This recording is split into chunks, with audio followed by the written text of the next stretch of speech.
Corporate com is about, as I mentioned earlier, how actually you manage the reputation or the image of the organization as well as promoting your organization.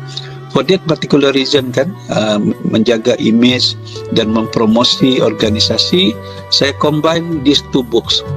The first book is Business and Professional Communication. Dia lebih kepada how actually we communicate effectively. Bagaimana kita berhubung dengan orang lain, berkomunikasi dengan orang lain secara efektif. So that book is those relevant inputs can be found in the Business and Professional Communication.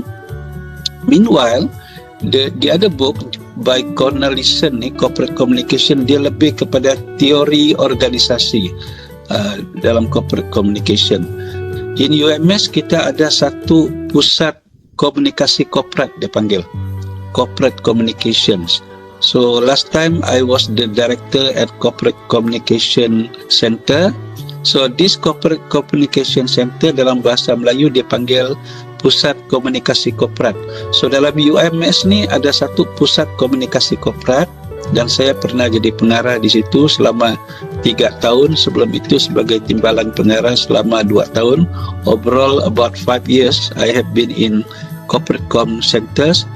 The function, fungsinya adalah seperti yang saya nyatakan tadi lah, bagaimana kita menjaga image organisasi dan juga bagaimana kita mempromot organisasi yang kita promote itu ialah UMS sebagai contoh.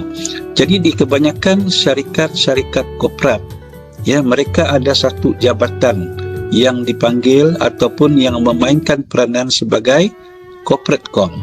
Dulu dia tidak panggil corporate com. Untuk makluman, saya cerita sedikit sejarah lah. So bila kamu faham sejarah corporate com ni, baru kamu akan mencintai diskursus, baru kamu akan nampak the relevance of corporate com subject. Dulu dia panggil public relation office, tapi as time goes by, development in the corporate office, so dia establish sebagai corporate communication office. Tapi bagi organisasi ataupun syarikat-syarikat yang medium scale, dia tidak ada satu jabatan khas, dia tidak ada satu pusat khas, dia mungkin ada unit ataupun ada section. So unit atau section itulah yang melaksanakan tugas-tugas yang dilakukan oleh pusat komunikasi korporat. Overall, pusat komunikasi korporat ini bertanggungjawab untuk memastikan kelancaran operasi dalam setiap organisasi. Jadi saya boleh ringkaskan di sini ialah kursus komunikasi korporat ini perlu disampaikan kepada pelajar dalam keadaan di mana apabila you all nanti sudah masuk alam kerjaya, you all are the ready corporate com officer.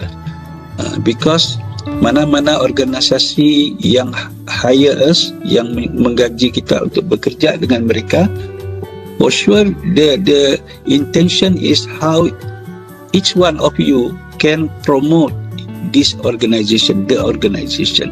So itu dia punya saya bagi maksud pentingnya kursus komunikasi korporat, ya, supaya you all boleh faham kenapa kursus ini perlu saya ambil, kenapa kursus ini perlu saya pelajari. And by experience, I had been in this job, ya, sebagai corporate com lebih daripada 20 tahun lah. Kalau saya lihat pengalaman kerja saya, before joining UMS, I served various organization for 14 years. Before joining UMS in 2006. For 14 years, I served various organization, and that 14 years, I can say 10 years I'm doing corporate com tasks and responsibility. And when I joined UMS in 2006,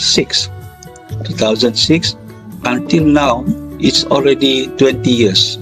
For the past 20 years, I've been doing corporate com activities most of the time. So, whatever I share with you all, ya, menerusi komunikasi korporat ini, part is from my experience relevant to corporate com. So that's why. So in this class, not only I base on the reference books in teaching this corporate com, I also use my day-to-day experience and my past experience in handling corporate com.